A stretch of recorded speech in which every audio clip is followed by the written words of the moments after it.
So this is how you create passwords that are easy to remember, secure, and meet all the password complexity requirements. So in the traditional sense, you would have to go ahead and create all these passwords here. Sometimes some of them are like 20 characters long, and you have uppercase, lowercase, and special characters.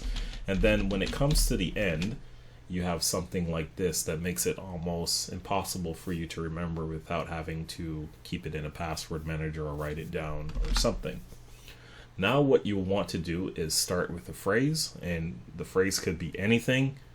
Traditionally, if you have a pet at home, like a dog, cat, fish, anything like that, and your pet has a name, you can start with something like that.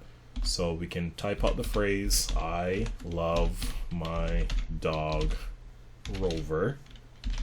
He is 4 years old and likes to jump.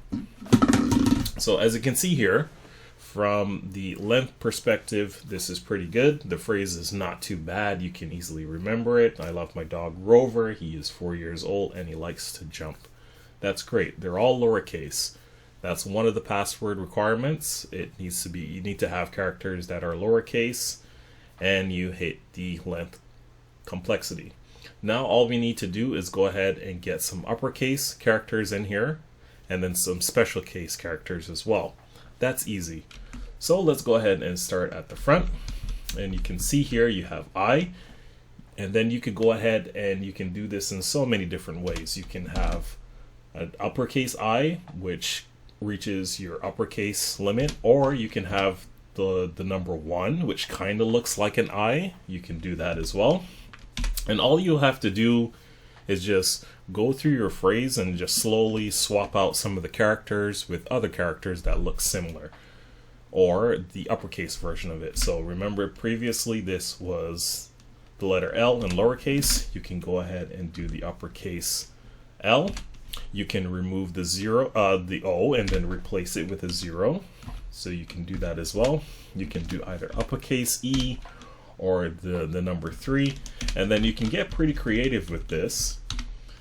And then if you want, you can go ahead and keep swapping out with whatever characters you want, and then when you get to a point here, you can stop it, and then you could say, well, I want to add an underscore. And then all you have to do is just keep swapping all the way down. You don't have to replace every single character, but it is good to replace some along the way. And as you can see here, as we keep going down, just swapping characters as we wish, you can then get to something that is a lot more secure and reaches all your password requirements. So you can see here, we took a simple phrase that was pretty lengthy, and then all we had to do is just swap a couple characters, and now we got something like this that is a lot more secure. Definitely play around with it. You don't have to swap as many characters here. You can probably do like 4 or 5, and you can definitely get a secure password. And yeah, that is the tip that you can use. So something like this is actually more secure than something like this previously that has no real meaning behind it. So hopefully that video helped you.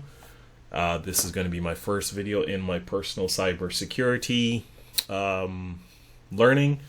I'm going to be starting the Google cybersecurity course, and as I learn new things, I will go ahead and share that with you all.